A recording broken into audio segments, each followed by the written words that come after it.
Hello kids, today you are going to discuss the following topics in part 4, that is superposition principle in terms of electric forces, sharing of charges and balance on sharing of charges and Coulomb force.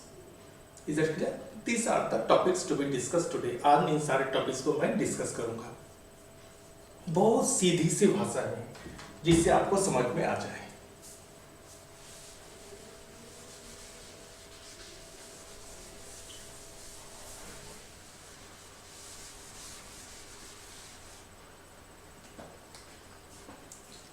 Superposition का literal meaning जिसको सीधी सादी भाषा में कहते हैं addition, general लोग इसको कहते हैं ओवरलैपिंग। ओवरलैपिंग सही बात है, लेकिन इसको मैथ्स में हम लोग कैसे इस्तेमाल करेंगे? यहाँ सुपरपोजिशन का मतलब होता है एडिशन। अगर फिजिकल क्वांटिटी वेक्टर हुआ तो वेक्टर एडिशन करेंगे, अगर फिजिकल क्वांटिटी स्केलर हुआ तो स्केलर एडिशन करेंगे। आई बात समझ में? यस।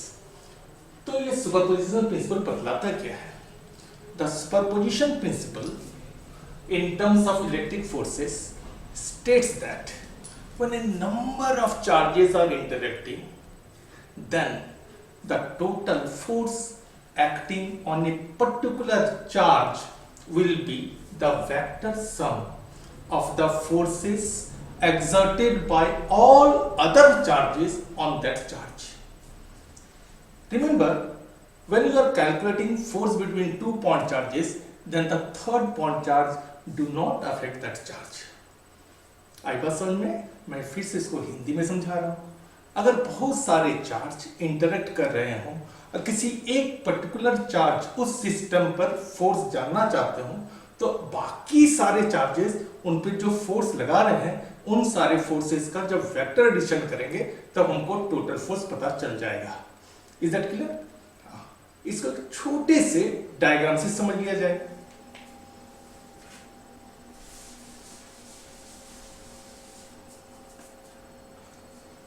मान लो ये कोऑर्डिनेट एक्सिस है।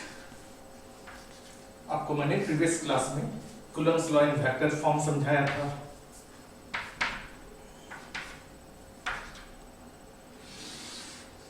Say here you have a charge Q2 whose position vector is R2.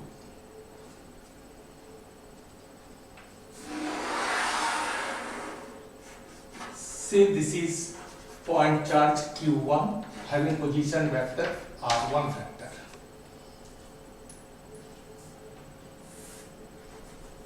Say this is Q3 having position vector R3 vector.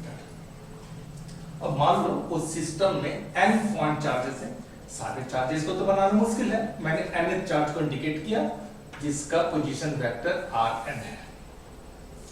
हम जानना चाहते हैं इस Q1 पर टोटल फोर्स कितना लग रहा है इन सारे चार्जेस के कारण। मान लेते हैं थोड़ी देर के लिए ये सारे चार्ज पॉजिटिव चार्जेस हैं। अगर पॉजिटिव चार्जेस में तो रिपल्सन होगा। Q2 Q1 को इधर रिपेल करना चाहेगा और इस फोर्स का मैंने आपको नाम दे दिया F vector 1 2, force exchange by Q1 due to Q2। Q3 Q1 को रिपेल करेगा इस तरफ, इसका नाम दिया मैंने F13, force exchange by Q1 due to Q3। उसी तरह से Qn चाहेगा, चाहने से सब कुछ नहीं होता है। Qn चाहेगा Q1 को इधर रिपेल करना चाहेगा, force exchange by Q1 due to Qn। हमको जानना टोटल फोर्स इस पे कितने लग रहा है। टोटल फोर्स कितने लग रहे हैं? F1 total force on Q1। मैंने क्या कहा आपको? इन सारे फोर्सेस का वेक्टर एडिशन करना है, मतलब F vector 1 2 plus F vector 1 3, इस सिलसिला चलेगा F1n तक चलेगा। आई बात समझ में? अब आपको पता है वेक्टर फॉर्म में इन सबको कैसे लिखा जाता है। F1 vector F vector 1 2 electrostatic force constant तो आपको लिखना ही लिखना है, Q1 मॉड Q2 मॉड। अब देखिए इसका डायरेक्शन किधर है, इसका डायरेक्शन इधर है, इधर है, तो ये फाइनल वेक्टर हुआ, इनिशियल वेक्टर हुआ, तो यहां क्या लिखेंगे mod r1 vector minus r2 vector mod q, यहाँ q लिखते हैं वेक्टर फॉर्म में, और तब यहाँ लिखते हैं r1 vector minus r2 vector, सबसे लिखते हैं। अब बताओ बेटा, अगर हमको F13 को लिखना है तो क्या लिखना चाहिए, हमको लिखना चाहिए 1/4 पाई एप्सिलॉन नॉट, आगे बोलो Q1 mod Q3 mod of R1 vector minus R3 vector into R1 vector minus R3। तो मैंने बिना डायग्राम को देखते हुए लिख दिया। बोले सर आपने बिना देखते हुए कैसे लिख दिया? अब देखो F13 इधर है, F13 इधर है, तो ये हुआ फाइनल हो गया, ये हो गया इनिशियल, तो हो गया R1 vector minus R3 vector हो गया। अब बताओ लास्ट टर्म को मैं लिख रहा हूं, लास्ट टर्म को मैं लिख रहा हूं 1/4 pi epsilon naught Q1 mod Qn mod phi, क्या लिखना चाहिए R1 vector minus Rn vector mod Q, R1 vector minus Rn vector सब लिखना चाहिए। तो इन सबको मैंने जब जोड़ा तो क्या पाया, total force acting on Q1, इसको कहते हैं सुपरपोजिशन प्रिंसिपल। आई बात समझ में? यस। अब अगले टॉपिक की ओर चला जाए। यस, अगला टॉपिक क्या था? Sharing of charges. शेयरिंग का मतलब समझते हो? जैसे मान लो दुख सुख हम लोग शेयर करते हैं घर में,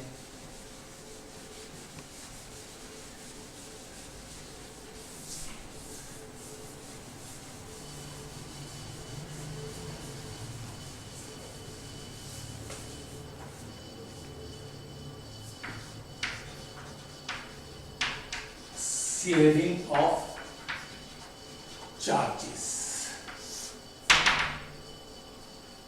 मान लो तुम्हारे पास दो कंडक्टिंग स्फीयर है,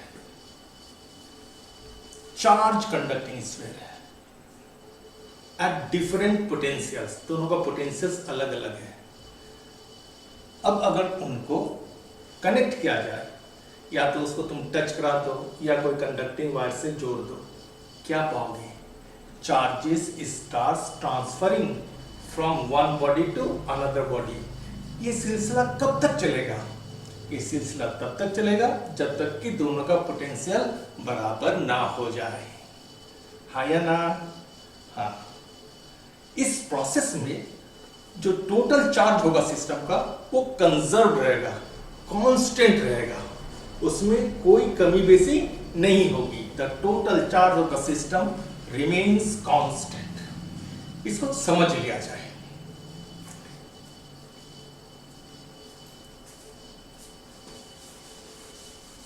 क्या मैंने बताया? When the two charge conducting spheres are made to touch each other or connected through a conducting wire, the charges start transferring from one body to another body until their potentials becomes equal. During this process, the total charge of the system remains constant. जैसे मान लो तुम्हारे पास दो body है, एक body A है, एक body B है, spherical bodies. मान लो इसका रेडियस R1 है, इसका रेडियस R2 है, इसका चार्ज Q1 है, इसका चार्ज Q2 है। ठीक है, अब क्या करते हैं, दोनों को या तो टच कर देते हैं, चाहे कोई कंडक्टिंग वायर से जोड़ देते हैं। कंडक्टिंग वायर से मैंने A और B को जोड़ दिया, फिर मैंने क्या किया, दोनों को हटा लिया, कंडक्टिंग वायर को हटा लिया। अब A के पास Q1 चार्ज नहीं रहेगा, B के पास Q2 चार्ज नहीं रहेगा। क्या होगा?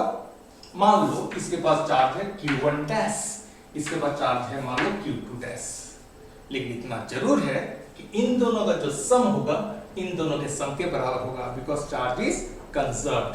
कहने का मतलब है पहला इक्वेशन आप लिख सकते हो Q1 dash plus Q2 dash equal to Q1 plus Q2, ऐसा कुछ इक्वेशन लिख सकते हो।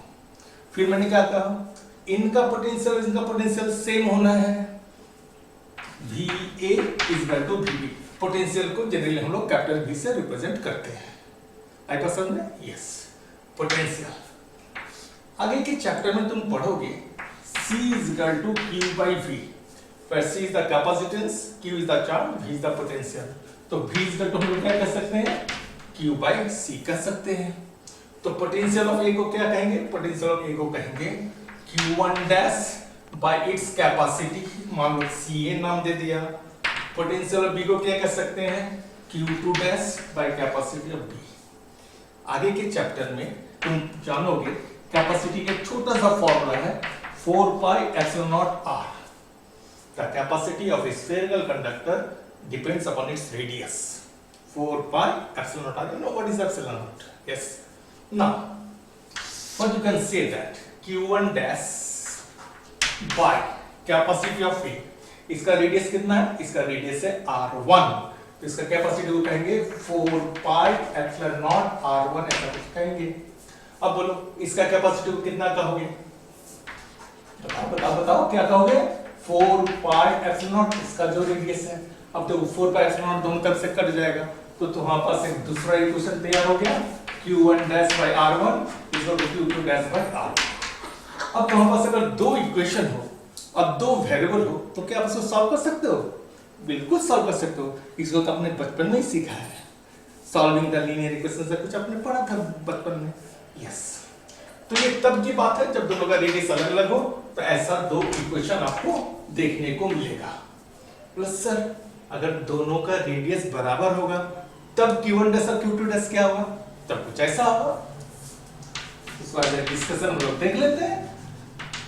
डिस्कशन से R1 is equal to R2, दोनों का रेडियस सेम है, दोनों का साइड बिल्कुल एक जैसा है। अगर R1 R2 सेम होगा ये दोनों टर्म कट जाएगा तो हम कह सकते हैं फ्रॉम इक्वेशन 2 कह सकते हैं Q1 dash is equal to Q2 dash होगा। अब इक्वेशन 1 के पास आओ, Q1 डैश और Q2 डैश दोनों बराबर है तो फ्रॉम इक्वेशन 1 हम कह सकते हैं 2Q1 dash is equal to Q1 plus Q2, तो Q1 dash is equal to Q1 plus Q2 by 2। चूंकि Q1 डैश और Q2 डैश बराबर है तो ये वाला वैल्यू Q2 डैश के बराबर भी हो जाएगा। मतलब charges are equally shared. Equally shared कब होगा? When the bodies are identical in size. Otherwise अगर आइडेंटिकल साइज नहीं हो तो याद रखोगे इस इक्वेशन 1 और इस इक्वेशन 2 की मदद से आप Q1 डैश और Q2 डैश को निकालोगे। आई पसंद है? जनरली हम लोग कह देते हैं charges are equally shared. Charges equally shared कब? When the bodies are identical in size. आई पसंद में? इसमें एक छोटा सा न्यूमेरिकल्स देख लेते हैं। आप लोगों को न्यूमेरिकल्स को काफी डर लगता है, न्यूमेरिकल्स से डरना नहीं। मैंने क्या कहा? सारे कॉन्सेप्ट को क्रिस्टल क्लियर रखो और फिर बनाओ न्यूमेरिकल। कितना मजा आएगा बनाने में। देख लीजिएगा एक छोटा सा numerical.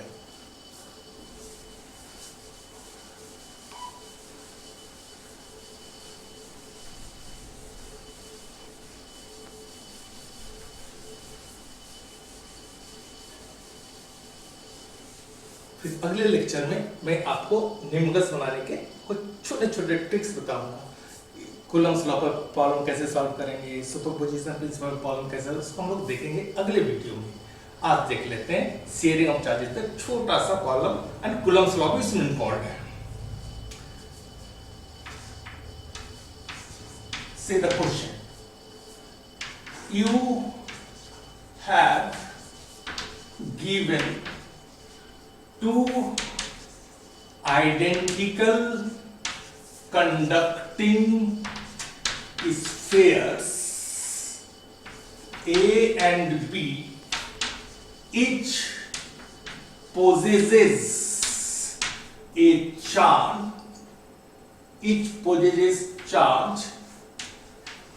small q kept at some separation experiences a force F. A third identical uncharged sphere C is first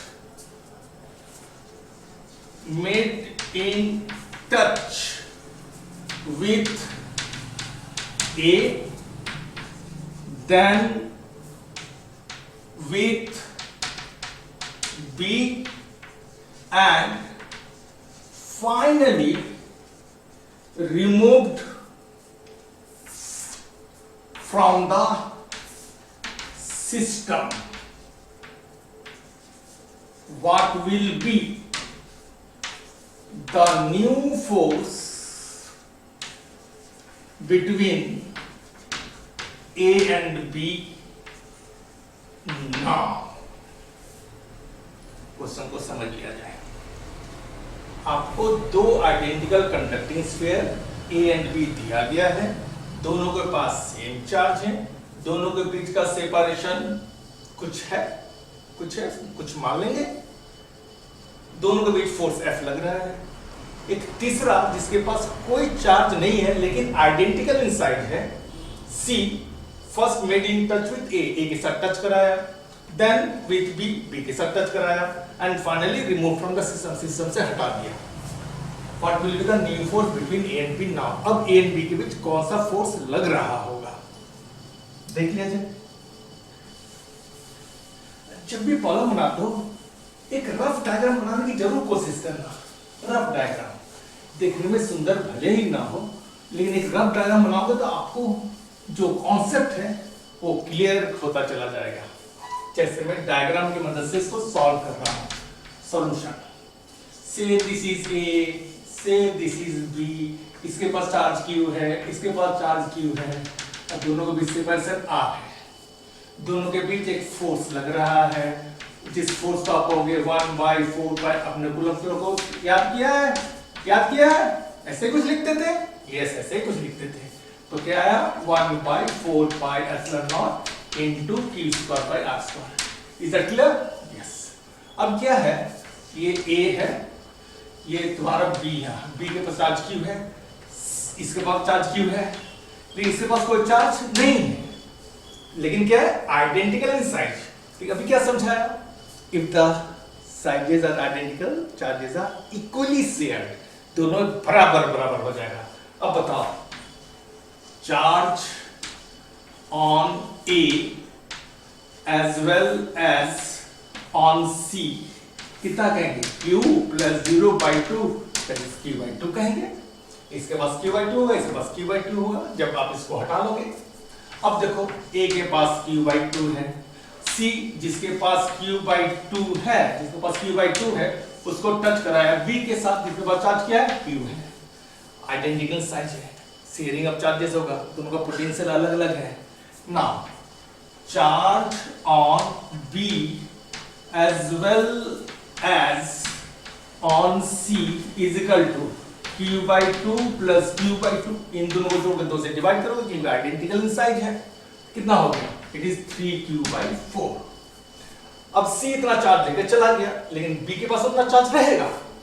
अब देखो डायग्राम, A के पास चार्ज कितना है बेटा, Q/2, B के पास चार्ज कितना है बेटा, 3Q/4। सेपरेशन को तो आपने डिस्टर्ब नहीं किया है, सेपरेशन है। आपसे नया फोर्स पूछा गया, मान लो नया फोर्स का नाम दिया F' नाम दिया, आप कुछ भी नाम दे सकते हो, F न्यू लिख सकते हो, जो मन तुमको लिख सकते हो, F पर लिखना, F' 1/4 epsilon not into Q/2 into 3Q/4 5R² is equal to 3/8 into 1/4 epsilon not Q²/R²। ये किसके बराबर था, ये किसके बराबर था, F के बराबर था। तो बताओ बेटा नया फोर्स कितना हो गया, नया फोर्स कितना हो गया, 3/8 टाइम्स द ओरिजिनल फोर्स। आई पसंद में यस।